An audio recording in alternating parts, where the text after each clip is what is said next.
எல்லாம் புகழும் இறைவனுக்கே.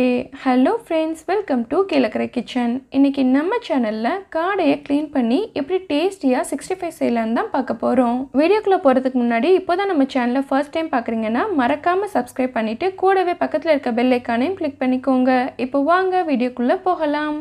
இந்த ரெசிபி செய்கிறதுக்கு இன்றைக்கி நான் 4 காடை எடுத்திருக்கேன். ஃபஸ்ட்டு இதை நம்ம க்ளீன் பண்ணிக்கிடலாம். நம்ம கடையில் வாங்கும்போது மேலே உள்ள ஹேர்ஸ் எல்லாம் ரிமூவ் பண்ணிவிட்டு கொடுத்துருவாங்க. இப்போ நம்ம உள்ள வேஸ்டெல்லாம் எடுத்துகிட்டு க்ளீன் பண்ணணும். சில பேருக்கு காடையை எப்படி க்ளீன் பண்ணணும் அப்படின்னு சொல்லிட்டு தெரியாது, அதுக்காக வேண்டியே வாங்க மாட்டாங்க.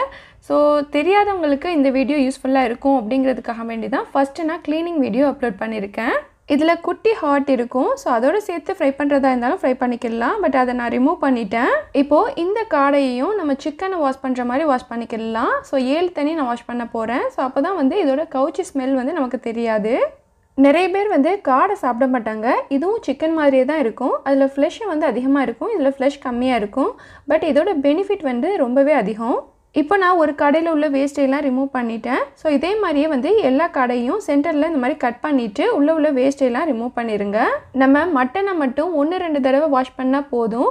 ஏன்னா ரொம்ப வாஷ் பண்ணோன்னா அதோட டேஸ்ட்டு போயிடும். பட் மற்ற எல்லாத்தையுமே நம்ம கிட்டத்தட்ட 7-8 தடவை கழுவணும். அப்போ தான் அதோட கவுச்சி ஸ்மெல் தெரியாது. நம்ம சமைக்கிற ரெசிபியும் ரொம்ப டேஸ்ட்டாக இருக்கும்.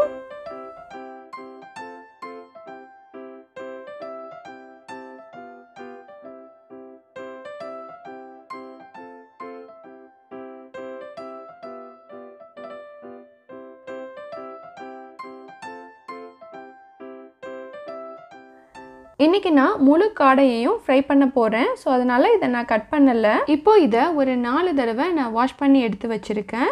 இதில் நம்ம மஞ்சத்தூள் போட்டு இன்னும் 2-3 தடவை வாஷ் பண்ணி எடுத்துக்கலாம். இப்போது இதில் தேவையான அளவு மஞ்சத்தூளும் கொஞ்சமாக கல்லுப்பும் சேர்த்து இதை நல்லா பெரட்டி விட்டு கழுவி எடுத்துக்கலாம். இந்த மாதிரிலாம் செஞ்சு நம்ம வாஷ் பண்ணால் தான் சாப்பிடும்போது நமக்கு கவுச்சி ஸ்மெல் சுத்தமாகவே தெரியாது. இந்த காடை சைஸில் சின்னதாக இருந்தாலும் இதோட ஹெல்த் பெனிஃபிட் அதிகம். நம்ம சிக்கனுக்கு பதிலாக இதை கூட வீக்லி ஒன்ஸ் எடுத்துக்கலாம்.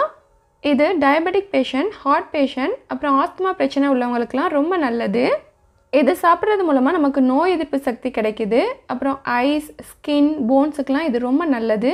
அனிமிக் பேஷண்ட் இது சாப்பிடலாம். இதில் ப்ரோட்டீன் அதிகமாக இருக்கிறதுனால வளரும் குழந்தைங்களுக்கு இது ரொம்ப நல்லது. காடை சிக்கனை மாதிரி ஈஸியாக கிடைக்காது, ரேராக தான் கிடைக்கும். ஸோ கிடைக்கும்போது வாங்கி நீங்கள் ஃப்ரை பண்ணியோ கிரேவி வச்சியோ கொடுக்கலாம். எங்கள் பசங்க இதை ரொம்பவே விரும்பி சாப்பிடுவாங்க. இந்த கறியில் எந்த அளவுக்கு சத்து இருக்கோ அதே மாதிரியே முட்டையிலையும் இருக்குது. இப்போது இதை நான் நல்லா க்ளீன் பண்ணி எடுத்துட்டேன். அடுத்து இதில் நம்ம மசாலா பெரட்டிக்கிடலாம். இப்போது இதில் சேர்க்குறதுக்கு தேவையான இன்க்ரீடியன்ஸை நான் தனித்தனியாக எடுத்து வச்சுருக்கேன். இப்போது இதை பெரட்டுறதுக்கு ஒரு அகலமான பவுல் எடுத்திருக்கேன். இதில் 1 டேபிள் ஸ்பூன் தயிர் சேர்த்துக்கிறேன். அப்புறமா 1/2 teaspoon lemon juice, 1 teaspoon oil, 1 table spoon ginger garlic paste, 1 table spoon Kashmiri chilli powder, 1 teaspoon மல்லித்தூள், 1/2 teaspoon garam masala powder, 1 table spoon cornflour, அப்புறமா தேவையான அளவு சால்ட் சேர்த்து இது எல்லாத்தையும் நல்லா மிக்ஸ் பண்ணி விட்டுக்கலாம். இப்போ நம்ம மிக்ஸ் பண்ணி வச்சுருக்கிற மசாலாவில் நம்ம க்ளீன் பண்ணி வச்சுருக்கிற காடையை ஒன்றா சேர்த்து நம்ம பெரட்டி எடுத்துக்கலாம். இப்போது காடையோட ஃப்ரண்ட் சைடும் பேக் சைடும் இந்த மாதிரி திருப்பி போட்டு அப்ளை பண்ணிக்கோங்க. அப்போ தான் மசாலா 2 பக்கமே நல்லா பிடிக்கும். இந்த மாதிரி மசாலா ரெடி பண்ணிவிட்டு நம்ம அப்ளை பண்ணி ஆயிலில் போட்டு பொரித்து எடுக்கும்போது நம்ம கடையில் வாங்குகிற அதே டேஸ்ட்லேயே இருக்கும். ஸோ குழந்தைங்கள்லேருந்து பெரியவங்க வரைக்கும் எல்லாருமே விரும்பி சாப்பிடுவாங்க. நம்ம இதை ரெஸ்டாரண்ட்டில் வாங்கினோன்னா ஒரு பீஸே கிட்டத்தட்ட 150-160 ருபீஸில் முடியும். இதுவே நம்ம வீட்டில் செஞ்சோன்னா கம்மியான ரேட்லேயும் முடிஞ்சிடும். ஸோ இது ஹெல்த்தியாகவும் இருக்கும். இப்போது எல்லா கடையிலையும் மசாலா அப்ளை பண்ணதுக்கப்புறம் இதை ஒரு 1/2 மணி நேரம் ஊற வச்சிடலாம். இப்போது 1/2 அன் ஹவர் ஆயிடுச்சு. நான் ஃப்ரை பண்ண போகிறேன். இதுக்கு ஒரு ஃப்ரையிங் பேன் எடுத்திருக்கேன். இதில் தேவையான அளவு ஆயில் சேர்த்துக்கலாம். ஆயில் நல்லா சூடானதுக்கப்புறம் இதில் நம்ம மேரினேட் பண்ணி வச்சுருக்கிற காடையை சேர்த்துக்கலாம். இதை நம்ம டீப் ஃப்ரை பண்ணணும். ஸோ அதுக்கு தேவையான அளவு ஆயில் எடுத்துக்கோங்க. இங்கே ஃப்ரை பண்ணுறதுக்கு நான் அகலமான பேன் எடுத்துருக்கிறதுனால 4ஐயும் ஒரே டைம்லேயே சேர்த்து ஃப்ரை பண்ணிக்கிறேன். ஸோ இதுவே நீங்கள் சின்னதாக எடுத்தீங்கன்னா 2 சேர்த்து ஃப்ரை பண்ணிக்கோங்க. ஸோ அந்த மாதிரி செய்யும்போது நமக்கு ஆயில் வேஸ்ட் ஆகாது. இப்போது காடை ஒரு சைடு நல்லா பொரிஞ்சிருச்சு. எல்லாத்தையும் அடுத்த சைடு திருப்பி போட்டுக்கிறேன்.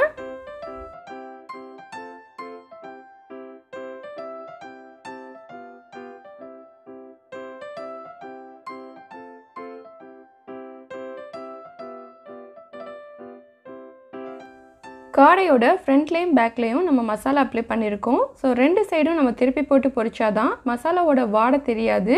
ஸோ 2 சைடுமே வந்து நல்லா பொரிஞ்சு கிடைக்கும். இப்போ காடை எல்லாமே நல்லா பொரிஞ்சிருச்சு. இது ஆயிலேருந்து எடுத்துடலாம்.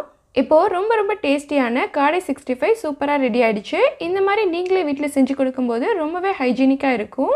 ஓகே ஃப்ரெண்ட்ஸ், இந்த ரெசிபியை நீங்களும் வீட்டில் ட்ரை பண்ணி பார்த்துட்டு உங்களோட ஃபீட்பேக்கை சொல்லுங்கள். இந்த வீடியோ பிடிச்சிருந்தால் லைக் பண்ணிவிட்டு உங்கள் ஃப்ரெண்ட்ஸ் அண்ட் ஃபேமிலிஸ்க்கும் ஷேர் பண்ணுங்கள். மறக்காமல் நம்ம சேனலை சப்ஸ்கிரைப் பண்ணுங்கள். அடுத்து ஒரு இன்ட்ரெஸ்டிங்கான வீடியோவில் சந்திக்கிறேன். தேங்க்ஸ் ஃபார் வாட்சிங்.